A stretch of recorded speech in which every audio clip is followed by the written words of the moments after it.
Hi, I'm Alex Vitale, professor of sociology at Brooklyn College. Welcome to the Critical Criminologist.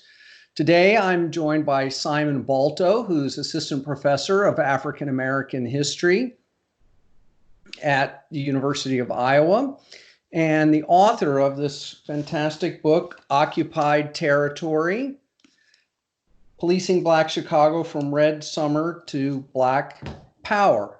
Thanks for joining us, Simon. Thanks for having me, Alex. Why don't you just give us a little overview of the book to start with? Sure. So the book really looks at the history of racialized policing in Black Chicago from starting really with the 1919 race riot there, which was a pretty cataclysmic event in the city's history, and then really going through the rise and fall, or you might say the rise and the crushing of the Black Power movement in Chicago.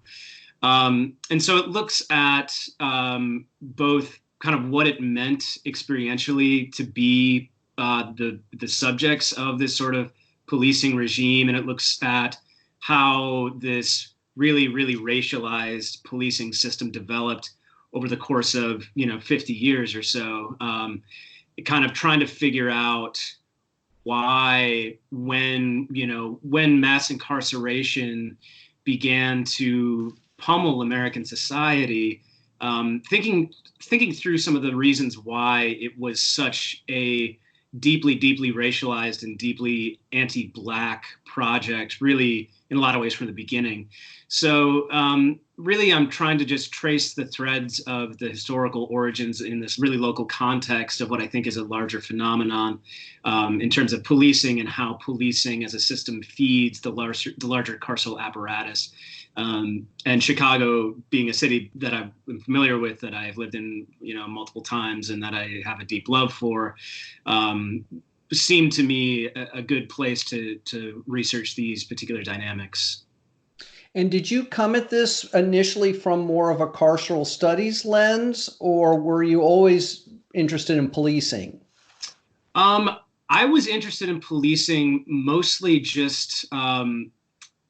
So let me back up. I did not come to it from a carceral studies perspective. When I started working on this project, I started my master's thesis in 2008, which was about policing actually in Milwaukee, which is where I was born. And then one of my academic advisors, when I defended my master's thesis, told me that I should perhaps be writing a dissertation and thus a book about a city that, quote unquote, people would care about.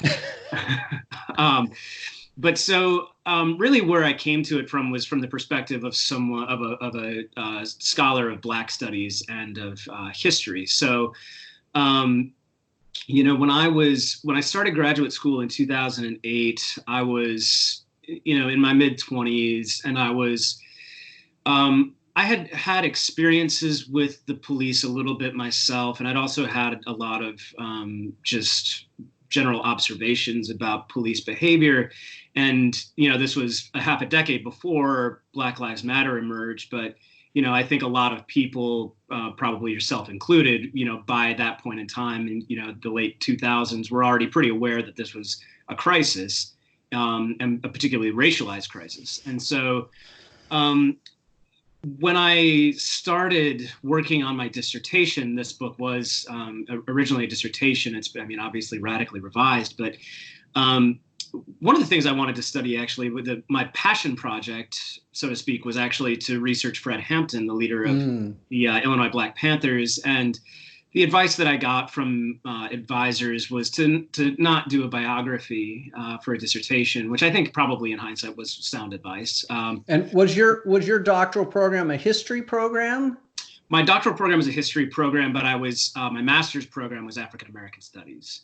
And where was that? At University of Wisconsin-Madison. Okay. So, I did not. Carceral studies was not at all an intellectual discipline, really, that was much represented in either of the programs that I was inhabiting during graduate school, which was part of the. Heather Ann Thompson was on my dissertation committee from afar. And part of the reason why I asked Heather to be part of it was because she was able to speak to the to the carceral studies literature in a way that nobody else on my actual home campus could.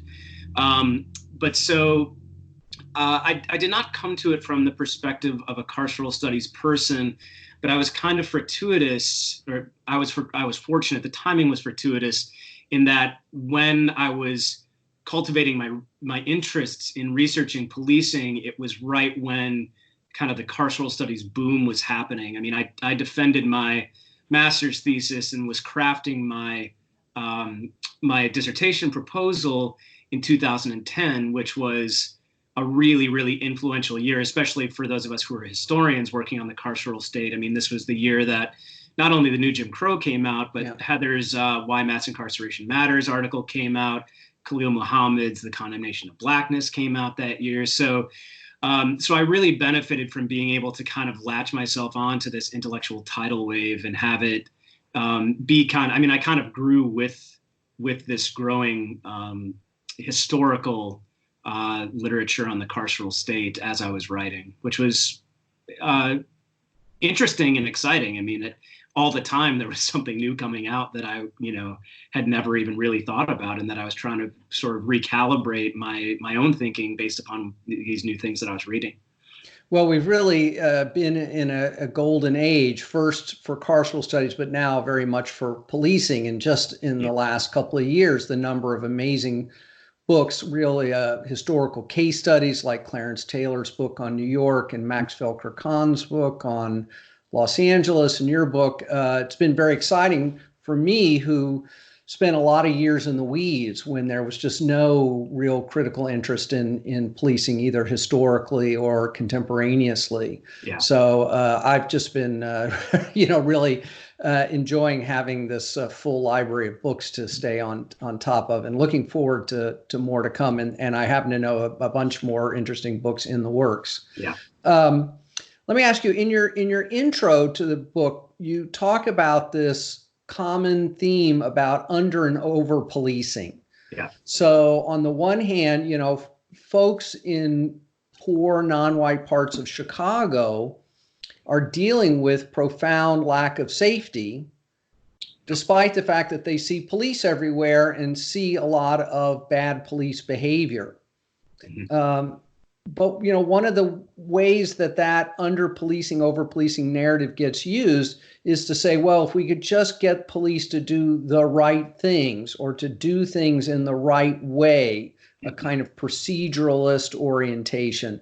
So how do you understand that dilemma, and how did you address that in the book?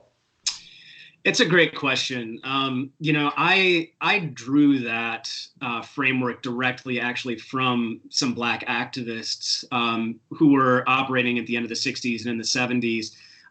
These activists were actually Black cops in Chicago who were affiliated with the Afro-American Patrolmen's League. Yeah, so this was their framework, but that I did find to be a useful framework, although it does carry the risk that you're pointing to.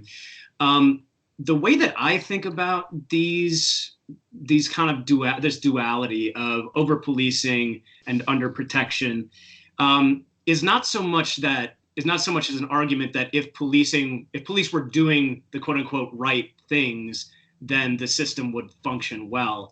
What I was actually trying to convey is the fundamental illogic of this system in general, which is to say that for the average person who is experiencing policing, if on the one hand you are subject to harassment and surveillance and violence at the hands of the police, and also do not actually get any sort of the benefits of quote unquote public safety that are nominally the province of the police, then what exactly is the point of the police?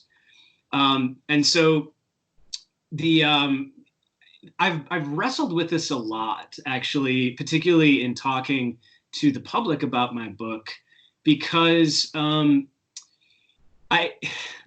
there's actually a guy who I think comes to every single public talk I give in Chicago, and he always asks the exact same question. And his question basically focuses on his own personal obsession with the low homicide clearance rate in Chicago. Ah, yes. And so he always asks, well, wouldn't we be better served by a higher homicide clearance rate? And, I always kind of give him the same answer, which is that, we would, of course, like there to be fewer homicides in the city of Chicago as elsewhere. But, sending out more homicide detectives to do, the things that they have been doing for a long time and to try to raise that homicide clearance rate is not actually going to solve any of the problems that we face when it comes to policing.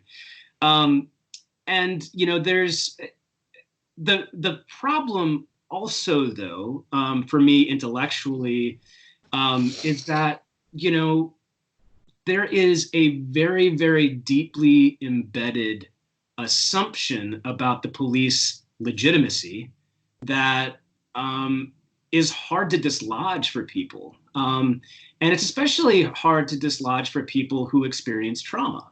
I gave a talk at the Chicago History Museum a few months ago, and this elderly Black woman came up to me afterwards and was talking about how, the violence that she sees all the time in her community makes her want there to be more and more aggressive police. And, this was a woman who is probably, I would guess that she's probably in her 70s and 80s. She identified as a lifelong Chicagoan. And so, she, as someone who is witnessing trauma and is, digesting that trauma internally, it's hard for her to imagine a world in which there is some other solution than more police. But that was part of what I was trying to do with the book, was to say, look, what exactly for everyday Black folks in Chicago, and I think that although the book is very much about Black experiences explicitly, I think that this is something that could be expanded to other marginalized communities as well. What exactly is the point of the police? And if we fail to be able to answer that question to our satisfaction, then I think that raises some pretty fundamental questions about why we accept it as an institution in our lives. One of the dilemmas these communities face, right, is this tremendous level of disinvestment and really abandonment in all other spheres. And you point this out really nicely towards the end of the book, where you say, look, they, fail to provide any kind of infrastructure or opportunity in these communities, and then they just throw money at the police department and turn the whole thing over to them. And of course, when people are given this choice between nothing and more police, when they're facing a very unsecure environment, a certain number of people are going to choose the police. Right. And so that's always working against us, right? Is that acceptance of austerity in this kind of there is no alternative framework. And I often say, we're in this moment right now where we don't have to accept that. Now is the time to make those big asks, to ask for the things that would actually make communities stronger. And you certainly hint at that in a number of places throughout the book. Yeah, and this is, this is actually, and this is maybe straying a little bit far from the original question, but one of the things that's been interesting for me is, as I said before, when I started working on this project, I was not a politically naive person, but I was someone who was certainly not an abolitionist and had not even considered abolition as a politically viable goal, and was not even really familiar with the fact that it was a goal that anyone held. And what's been interesting is that as my consciousness has developed around these issues, both from researching it myself, but also talking with organizers and activists and colleagues who are doing this sort of work as well, it's been interesting to see how to track my own intellectual progression on this. And that's actually true even from the time that the book was basically sent off to the press. So, I was invited to be in conversation at Barnard with Miriam Kaba and Emily Thuma I think this was back in October, maybe, and it was basically Miriam interviewing Emily and and I don't recall exactly what prompted me to say this, but I told Miriam at the time that what's interesting to me now, going back and looking at the book, is that some of the takeaways that I have present there, that were written basically 2 years ago now, given what, publication time and things like that, strike me as a little bit wishy-washy even now. I mean, I said this. Part of what I mean by this is that, the book does not emerge really as a forceful clarion call for abolition. It just suggests really that we have radical problems of distribution of resources, right? And that to take it back to your point. And last month, I was invited to be a speaker, be a panelist at the Chicago Mayor's Poverty Summit that she held. And it was supposedly, this was going to be a forum in which, radical ideas for solving poverty could be presented. And so, Chicago politics being what they are, I'm always a little skeptical about the sincerity. But, one of the things that I said there was, in front of this, room full of 500 so influential people in Chicago, was think about the $1.7 billion that Chicago spends on policing every year.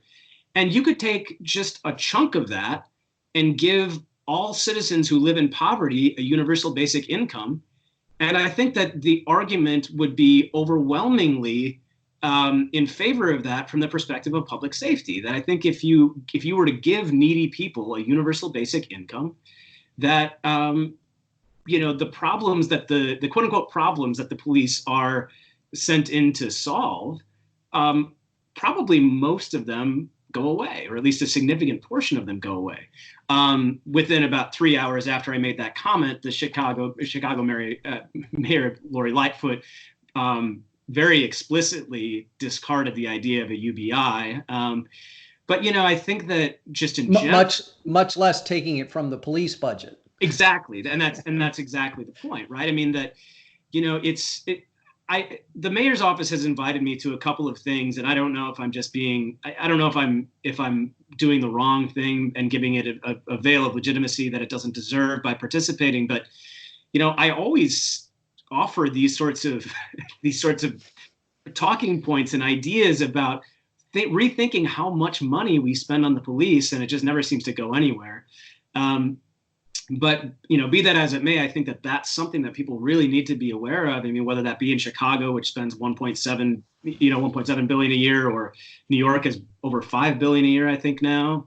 And just thinking about what those resources could go towards, that would enhance people's lives and safety in ways that the police are simply never going to be able to do.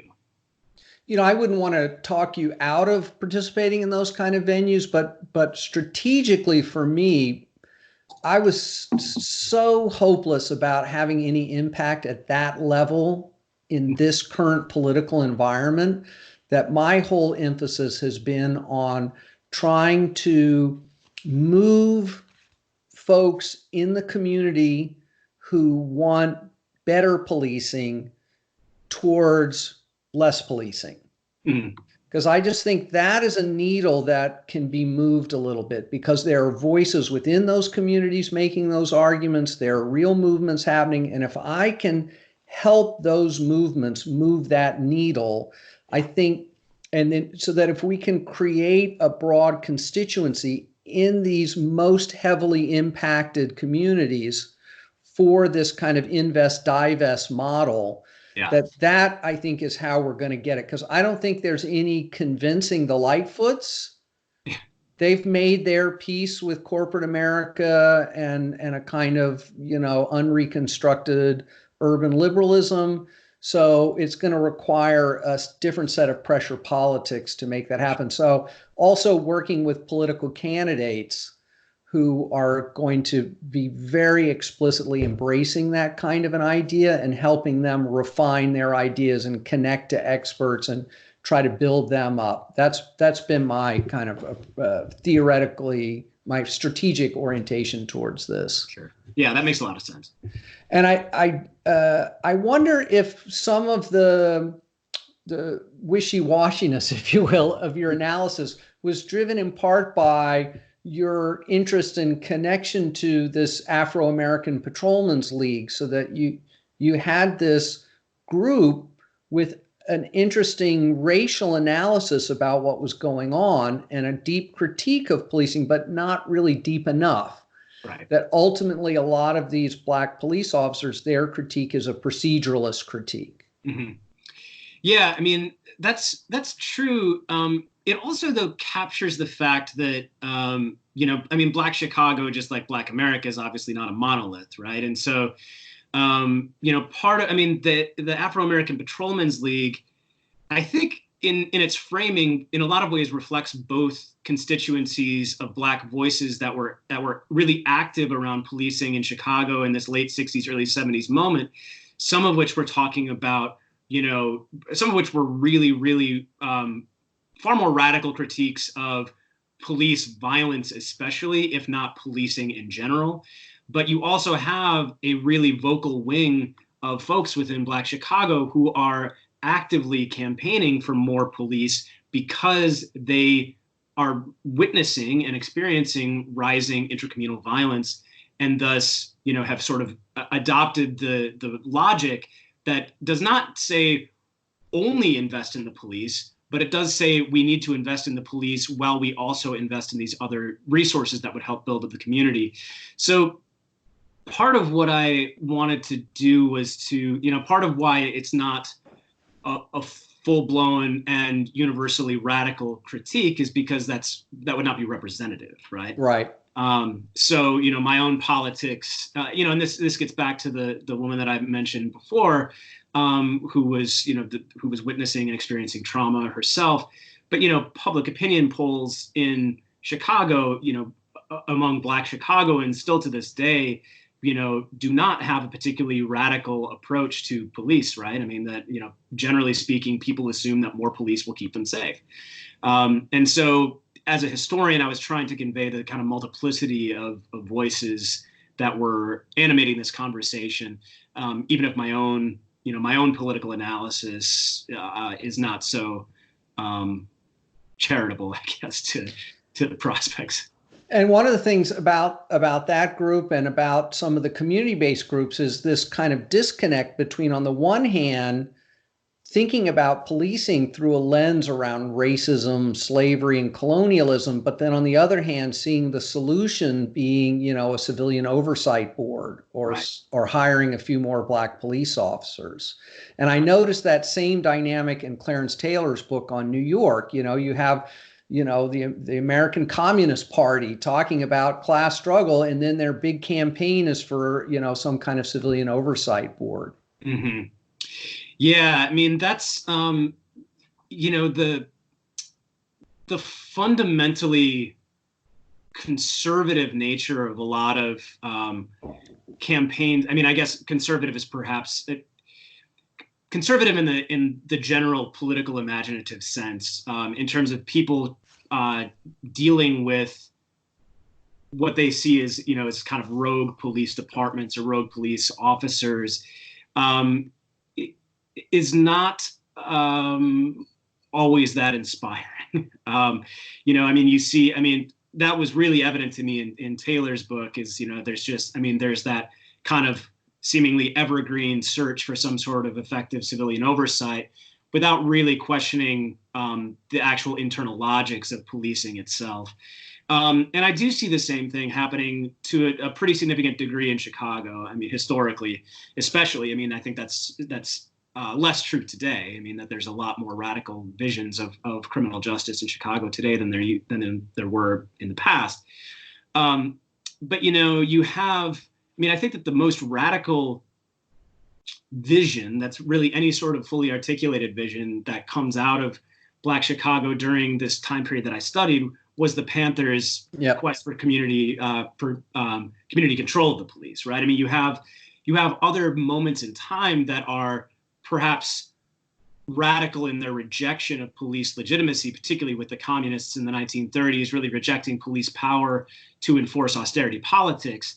But that didn't really translate into some sort of larger political assessment and political movement in the way that the Panthers, were doing in the late 60s and early 70s. But even the Panthers, it's not fundamentally all that radical, right? I mean, No. that community control retains the premise that policing is a legitimate and indeed necessary thing, right? And so the number of like kind of radical reimaginings that I saw was actually surprisingly little, in a way that as someone who is also a scholar of the Panthers, kind of surprised me. I mean, I was not really ready to come to that conclusion that the Panthers, where they ultimately landed on the issue of solving police violence and harassment and racism, was to kind of just tinker with the system rather than really think about how to fully explode it. And this remains a tension within these movements, right? I still have these conversations at events that I do, especially in New York, where folks who come out of that tradition want to talk about community control of the police. And I write against this very clearly in my book. Mm-hmm. And I just think that this is a road to many more problems and fails to get at the potential for a really radical redistributive politics. Mm-hmm. And what's interesting, though, is at the same time, Angela Davis comes out of that movement and becomes one of the first people to so clearly articulate an abolitionist vision. And yet, even within the veterans of those movements, that abolitionist politics is still not widely held. Right. Yeah, it's a very, the thinking again specifically about the Panthers. I mean, to sort of see where the Panthers stand vis-a-vis the police rhetorically and strategically in 66, 67, 68. And then to watch how, in the 1970s, that radicalism kind of just doesn't necessarily go away, but it certainly gets stunted and doesn't necessarily carry over into a larger and sustained abolitionist vision, vis-a-vis Angela Davis, is really, I don't fully understand it, except for perhaps just as a simple product of pragmatism, so-called. But it really is, it's remarkable how short-lived that kind of radical movement against the police as an actual institution, and in Chicago, the Chicago Police Department as an institution.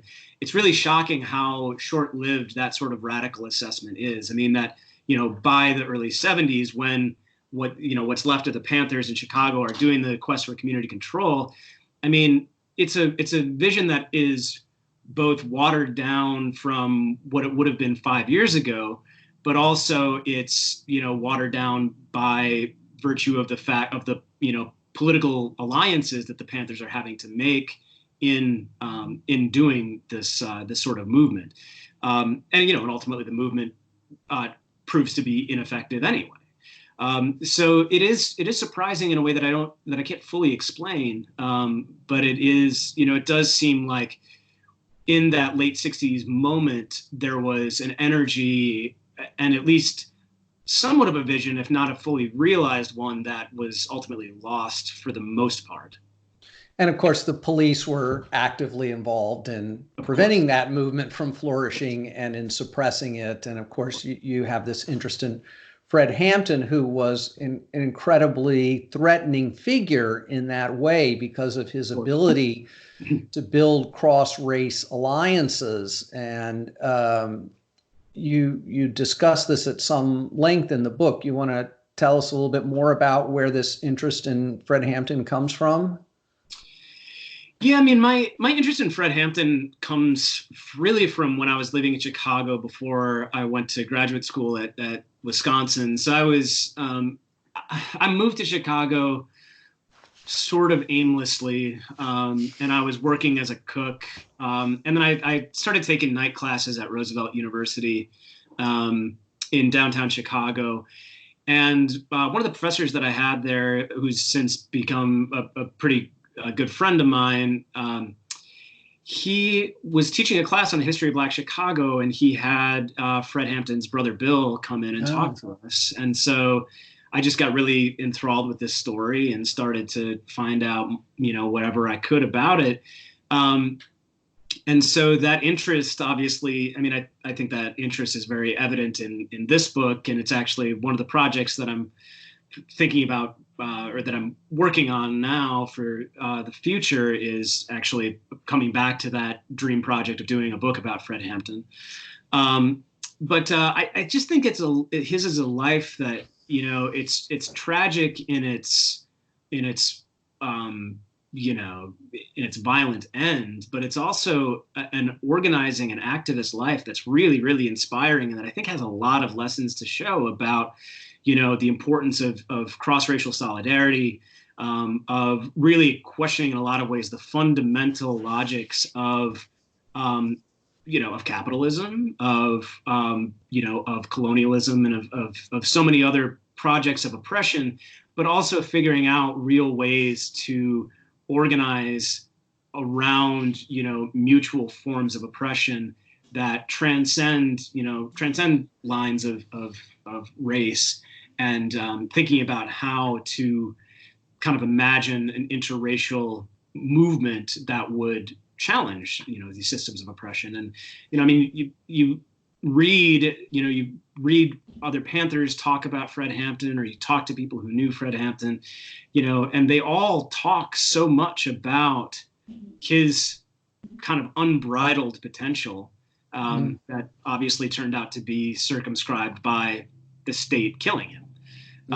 But it does obviously speak to, I mean, to your point, it speaks to how threatening a figure he was for them, for state officials, because of his ability to work across these lines of race, which the FBI and the CPD were intentionally trying to make sure were unbridgeable lines, right? Absolutely. Another area of the book related to the Panthers that's of great interest to me was the connection to the changes in the way that so-called gang violence was understood. A lot of my work in New York City is about pushing back against gang suppression policing. And historically, New York had kind of avoided labeling its youth crime problems as a gang problem. But Chicago had very aggressively chosen gang suppression policing, and the results have not been very good. But can you tell us a little bit about that history of gang policing and the role of the Black Panther movement in that? Yeah, I mean, it's so the Chicago Police Department gets its gang intelligence unit in 1967, and basically from the beginning, it is an unimaginably repressive unit within this already hyper repressive department. It is, it's pitched as a response to violence within the community that had been rising over the past couple of years. So really, violent crime in Chicago begins its ascent around 1965. It's obviously worth saying that the rising violent crime in Chicago in the 1960s is still much lower than it was, say, in the 1920s, when it was primarily white gangs that were committing so many violent crimes. But so in 1967 is when the gang intelligence unit is put into place. And, from the beginning, it's a project that has pretty disastrous consequences in ways that should have been easily foreseeable by police officials, and perhaps were foreseeable by police officials. But, in a lot of ways, it oftentimes seemed, and people talked about it this way, that part of what the gang intelligence unit was trying to do was to provoke kind of total war between the gangs rather than to actually prevent prevent violent crime from happening. So, you would have the gang intelligence unit stopping Black youth who were members of, say, the Blackstone Rangers, and driving them around town, trying to get information from them, and then dropping them off in rival gangs' turf to essentially force them to survive if they could and get out. And you just have the GIU constantly and consistently disrupting the lives of young people, even those who weren't gang affiliated. I mean, that the GIU is essentially given carte blanche to assume that all Black youth and brown youth are gang members. And so you have them essentially anytime they see a group of kids of 3 or more in Black communities, they essentially have permission to go up and approach them and question them, and if they want to search them. And it just creates awful and constant disruptions in the lives of young people. And police officials at this time were bemoaning the fact that they did not have any sort of level of trust with these Black youth, and seemed to have no idea why that was the case. But so it's a really, really repressive unit. It's a very violent unit. And it also actively made things worse, right? I mean, that it made things worse in the context of what I was just saying, but it also made things worse because it was given wide clearance to treat political groups like the Panthers as quote unquote gangs. And so the gang intelligence unit is given permission by the police department and is encouraged by the police department to treat the Panthers as a gang and to disrupt its operations in the way that it would a gang. Part of which, in keeping with their larger strategies, includes trying to stoke up controversy between the Panthers and gangs. Ironically, one of the things that the Panthers in Chicago in 1969 especially were trying to do, led by Fred Hampton, was to reduce gang violence themselves. So they were trying to actually network with the Blackstone Rangers and other gangs to try to turn them, to try to align them with the Panthers' political project and to discourage them from, continuing to essentially wage war with one another. So the Panthers had an active program and plan in place that they were trying to implement to try to reduce gang violence and to try to turn, these youth gangs towards more productive ends. But they were constantly disrupted in that activity by the gang intelligence unit, including the GIU, surveilling them constantly, arresting Panthers constantly, just generally trying to prevent. They essentially led the Chicago Police Department's assault on the Panthers in 68 and 69 in terms of trying to disrupt the Panthers' operations, which included trying to eliminate gang violence. Yeah, and Max's book on LA shows a similar dynamic following the Rodney King riots and the truces that were put together, and the LAPD actively undermines that. David Brotherton showed how the Giuliani administration saw the Latin Kings, who were acting as peace builders out in the community, as a threat to his political authority, and he actively undermined that organization. Yep. So there's a long history of conflating gangs and left politics, and using that gang label to enable a level of harassment and repression and surveillance and political policing that might not be tolerated otherwise. Yeah, I mean, and it's not a coincidence that the gang intelligence unit, at least in Chicago, its ancestry in a lot of ways seems to be out of the Red Squad. Right. It's not a coincidence that, the Red Squad, so the gang intelligence unit files that are in the archives of the Chicago History Museum, they're bundled together with the Red Squad files, and they were part of the, so when the Red Squad was sued supposedly out of existence, its operations just sort of diffused elsewhere in the department. But when the Red Squad in Chicago was sued out of existence, and then the department was forced to turn over its files, the gang intelligence unit files are contained within the Red Squad files. And so, I mean, if we think about the GIU as being responsible for political policing in the 60s and onward, I mean, we can see also how that relates directly to things like the Red Squad, going after communist organizers in the 30s, the Red Squad going after civil rights activists in the 50s and 60s. That there's the GIU is a group that does political policing, but it's certainly a form of political policing that has deep ancestry within the department in terms of its treatment of left politics and its complete disinterest in doing anything about right-wing politics. Yeah, and your book does a good job of showing how political policing is always at the center of the policing project, if you will, and I think that's really important in the face of this long history of kind of technocratic understandings of policing and understanding policing as a tool for fighting crime rather than a tool for the state to use to manage all kinds of what are essentially political problems. Right. You had early in the Trump presidency, you had a nice op-ed in the Washington Post about his speech to police leaders where he tries to, take off the handcuffs of the police. Right. What motivated that? How did you go about getting that placed? Yeah, I mean, so the, part of what I write, there's part of what I write about in the book is the really, really kind of reactionary. It's not a turn per se, but the really reactionary shift that the police make, particularly in the 1960s, kind of within the 1960s sort of culture wars.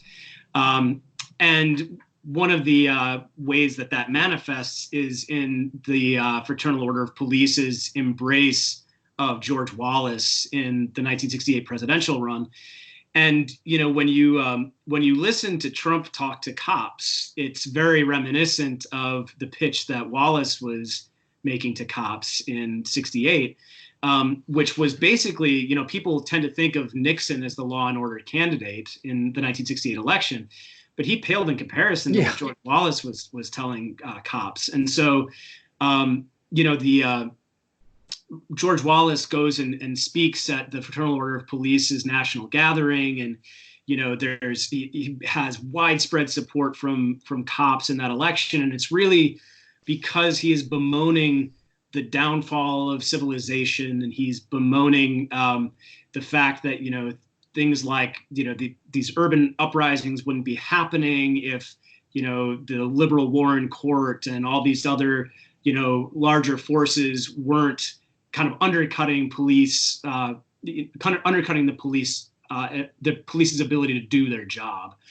And so when I was watching Trump give that speech to these law enforcement officers, it just struck me as very, very reminiscent of that moment of, this bombast, this bombastic right-wing politician, but also how hungry law enforcement officers were to just eat up his message.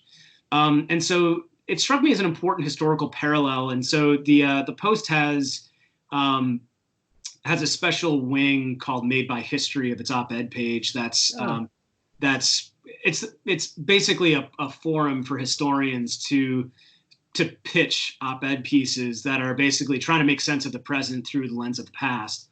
And so I reached out to them and said, hey, here's a thought, and would you be interested? And they said, yeah. And so that's how that worked out strategically and just sort of programmatically. But in terms of the content itself, it just struck me as, the sort of reactionary